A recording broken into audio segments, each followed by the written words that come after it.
The Auror who vanished in the Forbidden Forest. It is said that after the Second Wizarding War, not every Death Eater was caught.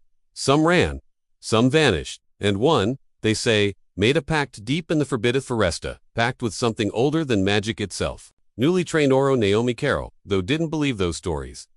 Not until it happened to her. She was barely a month into her first mission, when she got word from her superiors to head out into the woods behind home. There had been signs of dark magic, stray spells here and there, nothing too big, but this was right after the war. And with paranoia running rampant through the ministry, even a whisper of he who must not be named could send the entire department into a frenzy. So off she went, along with her new partner, a young man by the name of Harry Potter.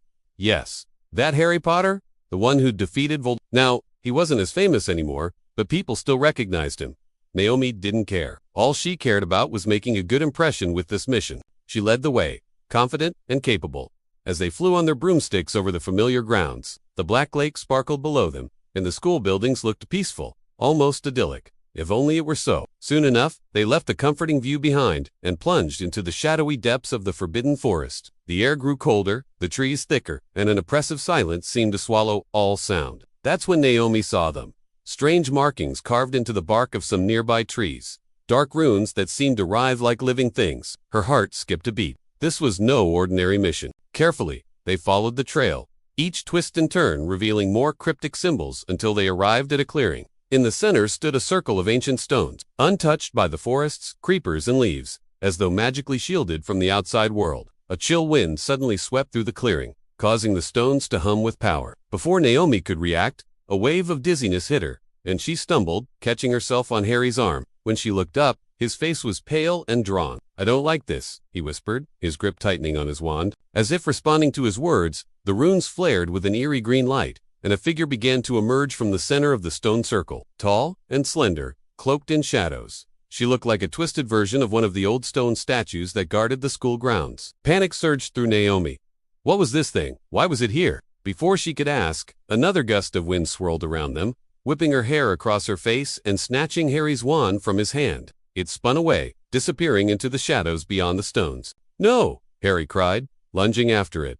But Naomi grabbed his arm, pulling him back. "Don't," she gasped, knowing instinctively that if he went after it, he'd vanish like the wand had. But he broke free of her hold, desperate to retrieve his weapon. As he stepped past the last stone monolith, the shadows seemed to reach out, enveloping him in their icy grasp. With a final strangled cry, he was gone. And then it turned to her, its face still hidden in the gloom. "Harry," she screamed, taking a step forward. Then another, and as she crossed the threshold, the forest rushed to greet her. Vines shot out, thorny branches whipped, and the trees themselves seemed to writhe in anticipation.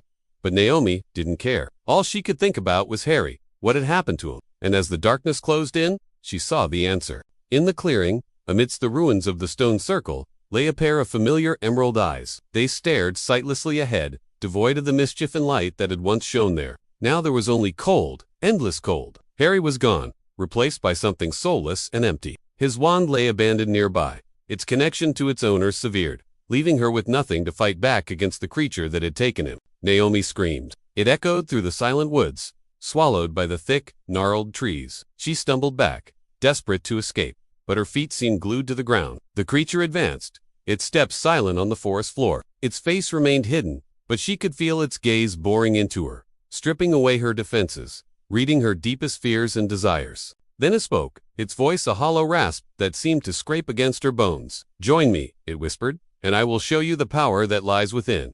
For a moment, Naomi hesitated. She wanted to scream, to run, to do anything but stand there and listen to the creature's insidious offer.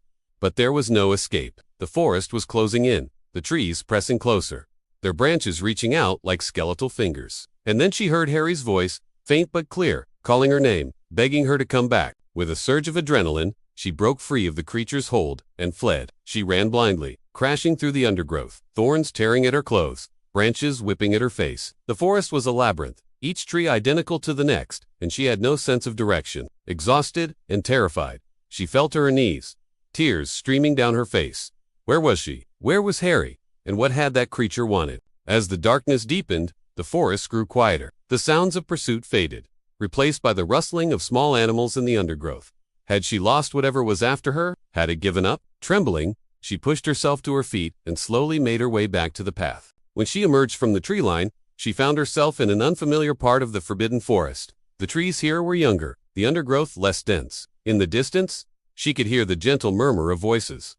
Relief flooded through her. She had stumbled upon one of the many secret clearings, where students often gathered to talk or study. As she approached, she heard her name being called. Her partners, her colleagues, they were searching for her. But as they drew closer, she saw the concern on their faces, the frantic questions they were asking. She tried to call out to them, but her voice was hoarse from screaming. They didn't see her. They were looking everywhere except where she was standing. With a sinking heart, Naomi realized that something had changed. Something in her, something that the creature had done to her. She was no longer the same. The forest had claimed her, twisting her form and shrouding her in its ancient magic. Desperate to undo whatever had happened to her, she stumbled forward, reaching out to touch one of the students. As her fingertips made contact, a jolt of energy surged through her. Sharp and painful, the student recoiled, staring at her with wide, fearful eyes. "What's wrong?" she asked, her voice trembling. "What have I done?" But the student didn't answer. Instead, she pointed a shaking finger at Naomi and screamed, "She's one of them. She's one of the creatures." And in that moment, Naomi knew that she was trapped, cursed to wander the woods forevermore. 2 decades later, a girl with unruly black hair and eyes like swirling galaxies stood before the imposing gates of Auror. She clutched her acceptance letter, her heart pounding with anticipation. Alara Caro had heard stories about the school, about the adventures that awaited her, but she had her own reasons for wanting to attend. Her mother had gone missing there almost 20 years ago, vanished without a trace. Officially, Alara knew her mother had simply strayed too far into the forbidden forest and gotten lost. Unofficially, the whispers spoke of a darker truth, of a mother taken by the very heart of the woods, of her return, but not as her former self. For years, Alara had dismissed these tales as superstitious nonsense. But recently, she'd been having dreams, vivid, unsettling dreams of a woman bound in shadows, calling out to her from the depths of the forbidden forest. The dreams had started subtly, appearing on the fringes of her sleep, but now they were inescapable, consuming her nights and seeping into her waking hours. Determined to uncover the truth, Alara enrolled in Hogwarts, hoping the answers she sought would reveal themselves within the ancient walls of the school. Once inside, however, she soon realized that Hogwarts held secrets of its own, secrets that reached far beyond her mother's disappearance. As she navigated the castle's winding corridors and sprawling grounds, she couldn't shake the feeling that she was being watched, that unseen eyes followed her every move. The whispers in her dreams echoed in her ears, growing louder, more insistent. And then one day, while exploring the restricted section of the library, she stumbled upon a hidden chamber. Inside, she discovered an ancient journal belonging to her mother, its pages filled with cryptic entries detailing her mother's investigation into the dark magic plaguing the school. With each entry, the pieces of the puzzle began to fit together, revealing a sinister plot that threatened to engulf the entire wizarding world. Following her mother's trail, Auror ventured into the forbidden forest, determined to uncover the truth behind her mother's disappearance. But as she ventured deeper into the woods, the trees seemed to close in around her, whispering secrets best left forgotten.